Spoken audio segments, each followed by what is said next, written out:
Admiral. I mean, idea. Yeah. The sense. I wanted to mention before I forgot, Grief Karga and his whole thing with. I remember you talked about like he was going to get captured or kidnapped or something. I think this was kind of this episode or the timing of what you were talking about. I liked how he mentioned, or like he referred to himself, magistrate or whatever. And the droid's like, "Hi, magistrate." And it was a little sense of humility that he had for himself. But it was definitely reminding. Again, I think this season is the most like biblically overt or obvious. It's not as subtle as like the first and second season, but with Grief Karga kind of like leading this exodus, like Moses, and they even got him in red, his typical red or whatever. But it was just more so, even in those moments, it just, in that moment watching the episode, I was like, man, I just really enjoy season 3 pound for pound. It's just been a ride. Which is interesting because the numbers, go to Rotten Tomatoes. I was stunned to see how many fans are not enjoying this season overall. And it's actually performed the lowest from ratings, viewership, reviews in comparison to the first two seasons. That does surprise me. I really don't know. It doesn't surprise me because the first couple seasons were much more easy for entry-level Star Wars fans to jump into. Yes. That's the main difference. And I get why some people are upset about the pacing and enlargement of the story. Like, really, bo-katan is almost like our main protagonist now. Yeah.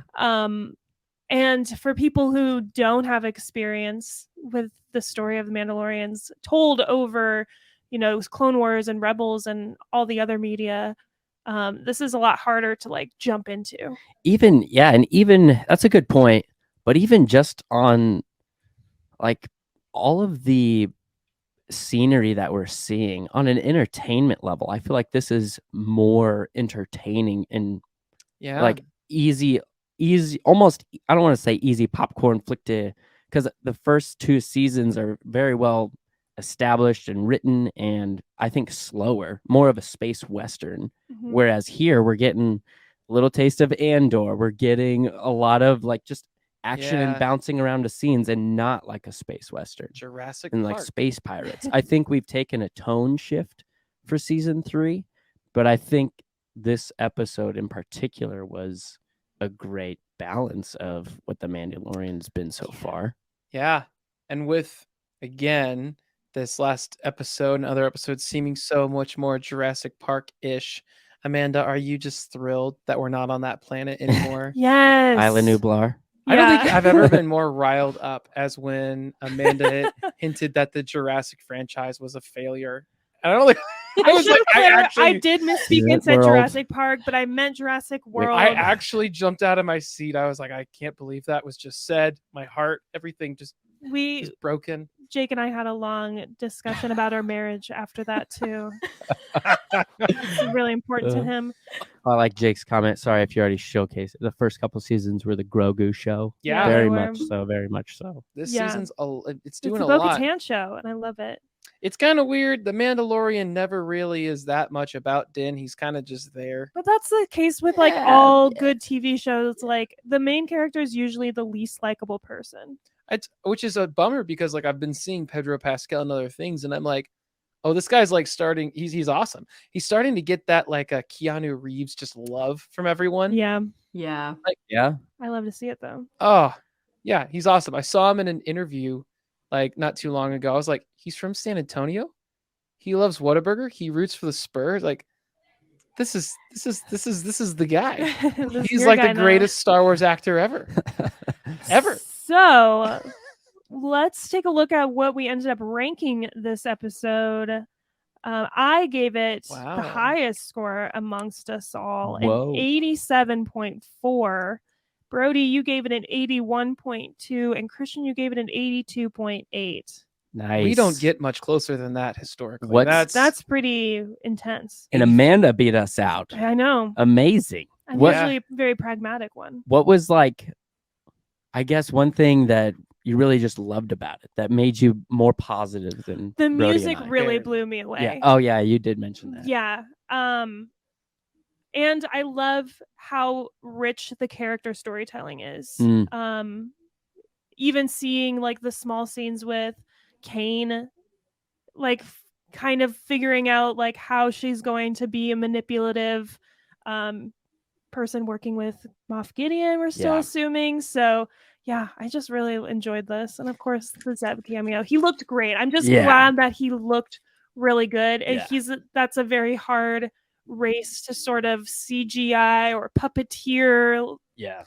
But it's got me excited for Celebration. Hopefully we'll get those first few looks at the Ghost crew back together. Yeah. You mentioned Zeb, so like the technical aspects part.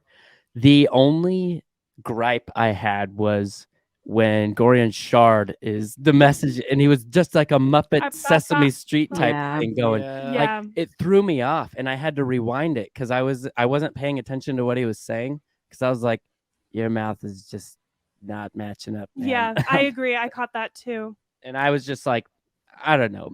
Is that too much for me to ask? Maybe. I don't know. But it threw me off. It's if we have to get to that kind of if I have to critique it now, Brody that asked made me to bring it critique down. Star Wars. That's what I look at. That's now. what I'm saying. Like if we have to go that, if we have to split those kinds of hairs, that's a good episode. I have to say though, I am a little bit upset that the Kowakian monkey lizards are not puppets anymore. I agree. I love practical effects. I always have. Same. I love Muppets. I love Jim Henson. And I was just kind of like, oh, I miss like the scrunkly little lizards, like the little creatures. They don't look bad CGI by any means, but it loses a little bit of magic for me. I noticed that in the first trailer, and I was like, "Ooh!" I could tell immediately, and I was like, "That's disappointing." But hey, they did get some. They got some lines this episode. Yeah. They were like, which I loved. Yeah. I do like what Luke is saying, and I would totally buy into that. He says the same thing, but story like hollows aren't always the best. Holograms, yeah. Yeah. That could be it too, the technology of their time. Yeah. A long time ago. The galaxy far, far away. Yeah.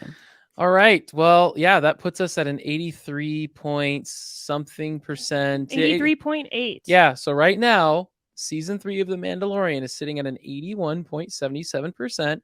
Fun fact, y'all, if it continues at this pace, it's right now the best season of any Disney Plus Star Wars TV show to date that we've reviewed. How does that make you feel, Atlantis? You know what? I'm not mad about it.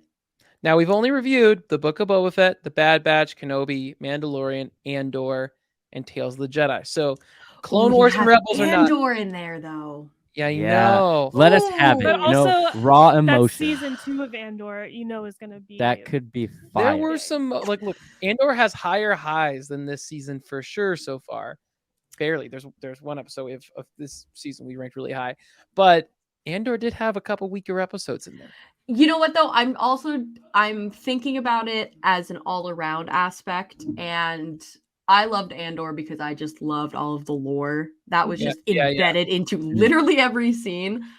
But thinking of everything all together, man, this season of Mando, I love it. I think from all aspects, it's killing it. And I see people's gripes with it. I do think the plot is a little weak. I think they're experimenting with like the layering of storylines and weaving. But I think once they figure out like those little, kinks in the system, they're really going to create something insane. Yeah. And I mean, the big thing for me with Mando was always that the story was weak from the first 2 seasons. And I still stick by that. But this season, what they did on Coruscant and what they're really weaving in here, these Andor themes, I'm like, oh, you've got the building blocks of something really cool right now. Just from a literary piece, like what they could put together as just a holistic narrative for Mando going forward. This could be a really, really concrete story. Yeah. And so, I mean, it's only 81.8. It's not 100%. It's not perfect, but we're liking it. Andor's, it's 80.18. Now, overall, as a show, as a holistic show, Andor still sits at number 1. There is more Mando, But Mando's climbed up the charts in recent weeks. It now sits at number 2 at 78.54, followed by Obi-Wan at 78.04. And if you want those specific numbers to look at them a little bit closer and do your own research, you can find them at dueloftheranks.com, where you can find all of our rankings and submit your own hot takes. Nice. There's a little plug. All right. Got a good feeling about Duel of the Ranks? Then punch it down below to subscribe so that you never miss our latest ranks and hot takes from a galaxy far, far away. This is the way to some of the best Star Wars content out there. So, do or do not. There is no try, but do yourself a favor and do it.